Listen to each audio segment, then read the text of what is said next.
Hello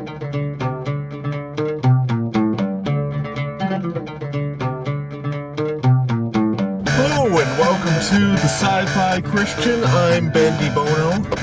Just walked out of The World's End with Simon Pegg, Nick Frost, the final entry in the Blood and Cornetto trilogy, I guess is what they're calling it, if I remember correctly, made up of Shaun of the Dead, Hot Fuzz, and now World's End. So I'm a little late reviewing this one, and as you can see, unlike most of our movie reviews, I'm doing this alone, just because I was out of town when it came out, and then Matt and I were going to go see it, and just didn't work out schedule-wise for us, so I am bringing you the review all by myself.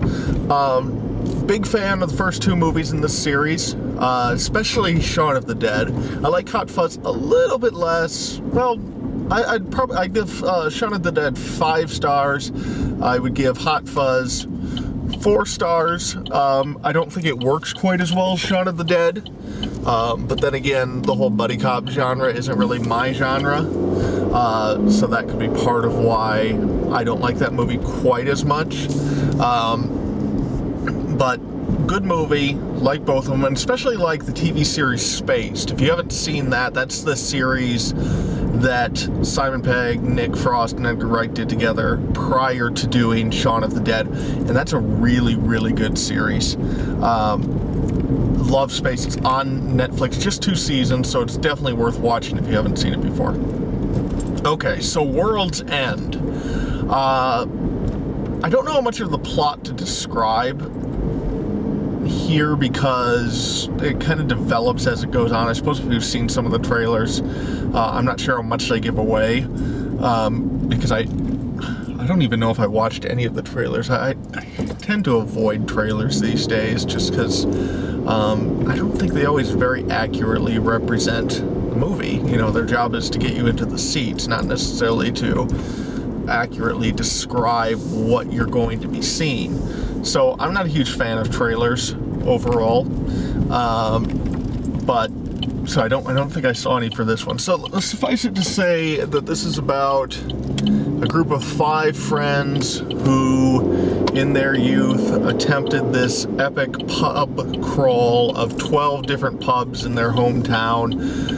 Didn't finish it because that's a lot to drink. I was trying to calculate the ounces of beer while I was sitting there, where if you had 1 pint in each of the 12 pubs, what that comes out to something like 192 ounces, if my math is correct, which is just a crap ton of beer. I mean, I like to drink as much as the next guy, but I'm not sure I could finish that. But anyway, the one guy in the group, Simon Pegg, who's never quite grown up, is basically wants to relive that epic night, and this time we're going to finish, and then from there, various plot developments and hilarity, as they say, ensues. Really, really good movie. I like this one a lot. In terms of the trilogy, I would put it not as good as Shaun of the Dead. I mean, I think Shaun of the Dead is just almost lyrical in the way that that dialogue is written, and how it just hits every single beat, one right after the other after the other. Shaun of the Dead is as close to a perfection as you're going to find in that type of movie. Like I said, Hot Fuzz, I don't know if I really have any major critique of it, but it just never quite clicked for me in the same way as Shaun of the Dead. So I'd put this one in between them. So what I said, 5 stars for Shaun of the Dead, 4 for Hot Fuzz. I'll go 4.5 for this one. So second best in the trilogy, but probably maybe the best movie I've seen this summer. And it's been a weird summer for movies. You know, you've had movies like Iron Man 3. I didn't care for at all. In Star Trek Into Darkness, that I think made a really good first impression, but then the more you thought about that movie, it just kind of fell apart. I mean, if you watch our video review, we're really, really positive on it, but then it's one of those movies where the more you reflect on it, the more its flaws tend to stand out and become apparent and whatnot. And then you have Man of Steel, which I know a lot of people didn't like. I loved the first half of Man of Steel, and then I felt like it just descended into absolute stupidity. So if I was to take one part of a movie, I'd say the first half of Man of Steel is probably my favorite movie of the summer, but if a movie as a whole, this one takes the cake. Oh, and then of course we had The Wolverine, which the less said about that rancid pile of crap, the better. So this is a great movie for the summer, great movie in the trilogy.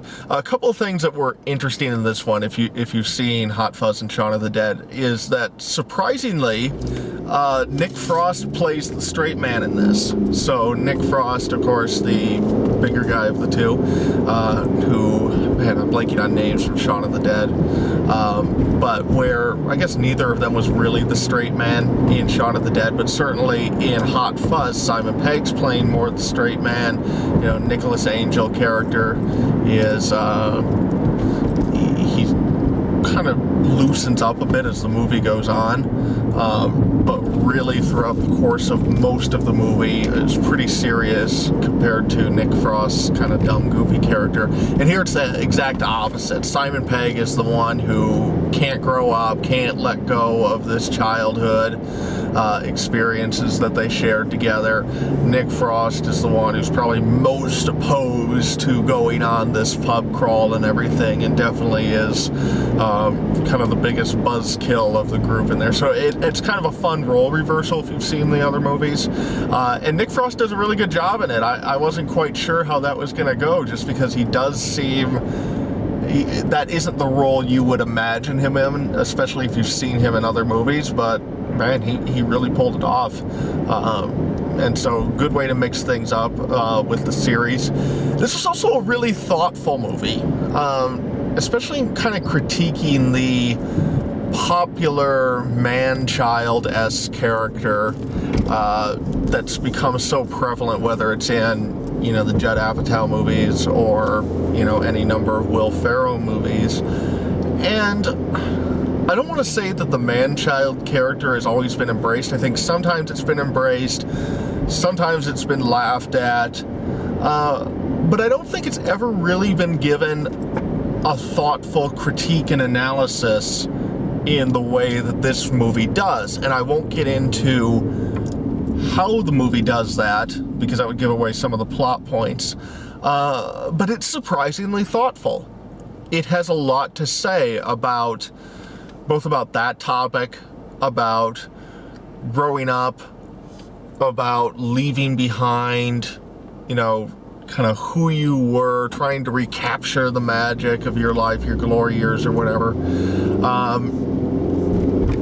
It's very fascinating because we learn pretty much right in the first couple scenes that Simon Pegg's character has some serious issues with substance abuse. Most likely there's a little more to it than that we find out later on, but you know, in his very first scene he's sitting in what appears to be some kind of AA type meeting. And given that this is a movie about a pub crawl and it's a comedy, you think, well, you know, how are they going to handle that without being disrespectful to people who struggle with alcoholism, or on the one hand, versus being a complete buzzkill towards that joy of drinking, or, you know, celebration of beer culture or whatever on the other. And the movie actually pulls it off, and I'm not quite sure how they did, but it does a really good job of simultaneously celebrating this kind of beer pub culture while also being sensitive to some of the deeper issues that are going on in this and at least one other character's lives regarding substance abuse, alcohol abuse. I would have to watch it again to really be able to say what they did that made that work, but it does work in the context of the movie. And I think part of it is because this is a movie that It's determined to be entertaining. It's going to be funny. It's going to have some really fun, over-the-top fight scenes, almost a la Scott Pilgrim, which was another Edgar Wright movie. But it's also determined to be really thoughtful. It is interested in having something to say. And I think that's something you can say about all three of the movies in this series.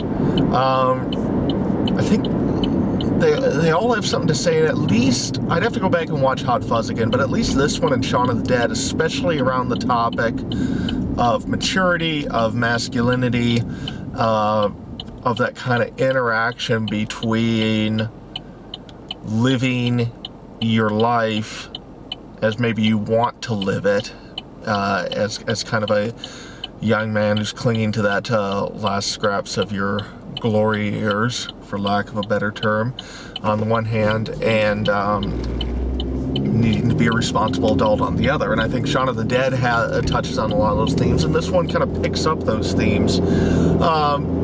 Thematically, it does have a lot more in common. So thematically, it has a lot in common with Shaun of the Dead, but also I think, just in terms of the way the movie plays out, it feels a lot more Shaun of the Dead-esque than it does Hot Fuzz-esque, which for me was a really good thing. So I really enjoyed the movie. I would definitely recommend it. And if you haven't seen it yet, or if you have and you want to watch it again, don't just go, for the laughs or for the entertainment. I mean, that's certainly there, and it's good, but also go to think about some of the things the movie's saying, because I think it has some worthwhile points to make. And if you let it, and you talk to you about some of that stuff, and you let yourself think about some of those things, I think you're going to be better for it. You're going to have a better experience for it, and you'll just get that much more out of the movie. So 4.5 stars for World's End. Highly recommended, especially if you like the other two movies, and for sure, again, if you've only seen the movies and you've never watched Spaced, be sure to check that out. Whole thing's on Netflix. That's great as well. But that's all for now. I am Bandy Bono, and this is the Sci-Fi Christian. Goodbye.